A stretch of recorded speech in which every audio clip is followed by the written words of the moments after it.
Olá pessoal, no vídeo de hoje a gente vai conversar um pouquinho mais sobre a hipertensão arterial, tendo um foco maior no tratamento medicamentoso.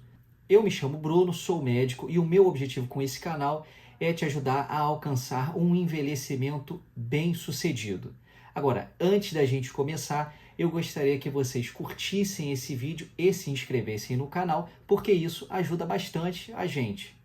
Pessoal, a hipertensão arterial, como eu já falei em outros vídeos daqui, ela é uma doença multifatorial que engloba tratamentos medicamentosos e não medicamentosos e que até o momento, infelizmente, a gente não tem a cura dela. A gente tem o controle dessa doença. Esse controle ele pode ser atingido só com mudanças do estilo de vida ou, em algumas situações, a gente associa a terapia medicamentosa. Agora, claro, a base da pirâmide de tratamento, ou seja, aquilo que é fundamental para todos, é a mudança de estilo de vida.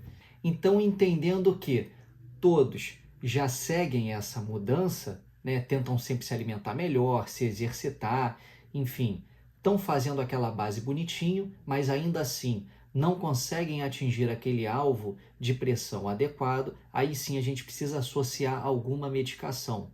E para isso, existem várias classes de remédios. Nós médicos nos guiamos através de diretrizes. Essas diretrizes, elas dizem quais são as medicações e qual o efeito que cada uma vai trazer para você.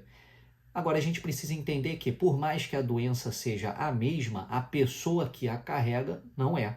Então, você fazer um tratamento específico para cada particularidade que aquela pessoa apresenta é fundamental. Então, por isso que o que eu estou falando aqui não é para ser seguido para todos. Cada um vai ter sua particularidade, suas individualidades, e aí, com isso, você vai manejando e tentando buscar o maior benefício com o remédio. Poxa, imagina você usar um remédio que consiga te ajudar tanto a controlar a pressão e a desinchar uma perna, por exemplo, ou então controlar a pressão e fazer o teu coração funcionar melhor. Então, essas particularidades todo médico leva em consideração na hora de fazer a sua prescrição.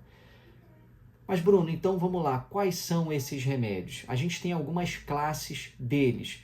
Eu vou falar cada uma dessas classes e alguns remédios que compõem, né, que caracterizam essa classe. O primeiro que eu vou falar são os famosos IECAs, os inibidores da enzima conversora da angiotensina. É um palavrão, tá? Mas um dos carros-chefes deles é um remédio muito conhecido, que é o chamado enalapril. Ele é um remédio que por muito tempo ele foi usado como monoterapia, quer dizer, você usava ele de forma isolada e ele ajudava bastante no controle da pressão. Ele tem um benefício, ele ajuda a proteger o rim também.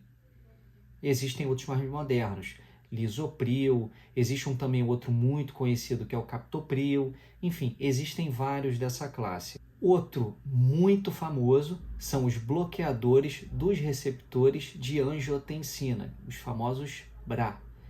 E o carro-chefe deles é a losartana. Existem outros mais modernos, valsartana ou mesartana.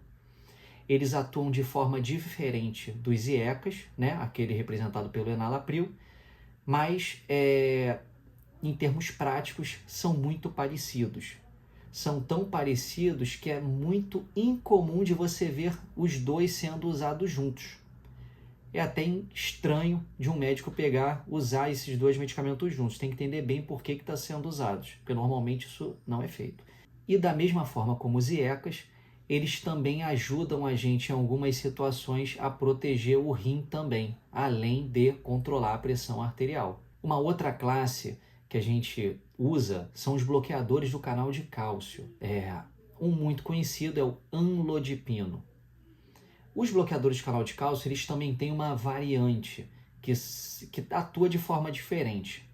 O amlodipino ele atua muito mais no controle da pressão, mas a gente tem uma segunda classe de bloqueadores do canal de cálcio que tem uma diferença na sua molécula, que eles atuam um pouco mais na função do coração. Que aí a gente tem como exemplo o verapamil e o diltiazem.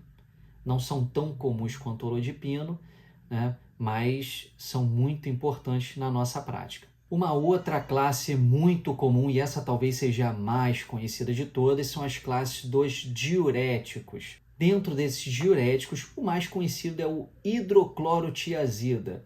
Esse é um trava-língua, muita gente usa, não sabe nem falar direito esse nome. E ele é um remédio muito conhecido. Outro muito conhecido também é a furosemida. Também um outro remédio muito conhecido que ajuda no controle da pressão arterial, mexendo com alguns eletrólitos que a gente tem no nosso sangue, principalmente o sódio e o potássio. Então é muito importante a pessoa que usa esses remédios estar sempre atento ao valor desses eletrólitos no seu exame de sangue. Muita gente diz que os IECAs e os BRAs que eu falei no início também têm uma ação diurética, mas não são tão potentes quanto esses outros que eu acabei de falar. Uma outra classe muito utilizada no controle da pressão arterial são os beta-bloqueadores. Eles não são tão potentes no controle da pressão arterial, mas eles são muito utilizados no intuito de melhorar a função cardíaca e aí, de quebra, ajudar de alguma forma no controle dessa pressão arterial. O mais conhecido é o propanolol, mas esse cada vez mais a gente tem deixado de lado e tem usado novas versões, porque como eu falei, eles têm uma ação muito mais pensando no coração exatamente do que necessariamente na pressão em si, mas ele está dentro do nosso arsenal de uso. Uma outra classe que ela também está no nosso arsenal, mas também não é usada de primeira linha, ou seja, a gente não costuma começar com elas, são os bloqueadores alfa-adrenérgicos. Esses remédios, eles até têm outras funções além de controle da pressão arterial. E aí é por isso que eu digo para vocês, o mais importante não é exatamente você ver a doença em si, mas ver o paciente como um todo, porque às vezes você usa um remédio e você consegue melhorar 2 até 3 condições que aquela pessoa já apresenta, e aí com isso você evita o uso exacerbado de medicações e acaba, em contrapartida, também diminuindo efeitos colaterais pelo uso combinado de diversas medicações. É uma brincadeira que eu digo, mas é a verdade. Menos é mais em muitas situações. Gente, então é isso. Qual que é a ideia desse vídeo? É que você entenda que existem uma série de medicações. E principalmente para você que talvez, enfim, não seja hipertenso, mas tenha ido a alguma consulta e por isso tenham lhe prescrito alguma coisa, acho que vale a pena a conversa. Por que esse remédio?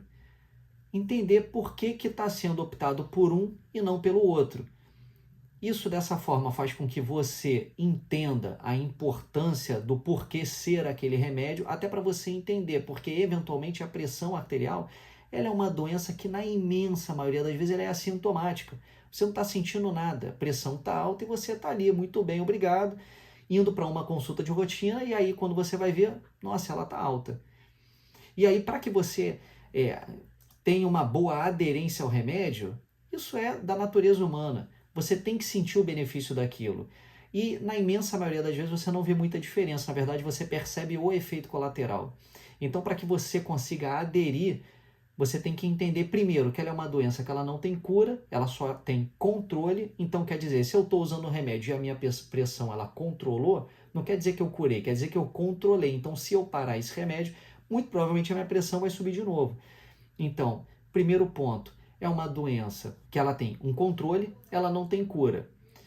E na maioria das vezes ela é assintomática. Então, por isso que você usar rigorosamente a medicação, tentando buscar ela sempre, mantê-la sempre no alvo, é fundamental para que você, enfim, evite as complicações que a pressão alta pode te trazer ao longo do tempo. Pronto, é isso. Espero que tenham gostado do vídeo. Se conhece alguém que merece ver esse conteúdo, não deixe de compartilhar com ela. Curta o vídeo, se inscreva no canal e até a próxima. Tchau, tchau.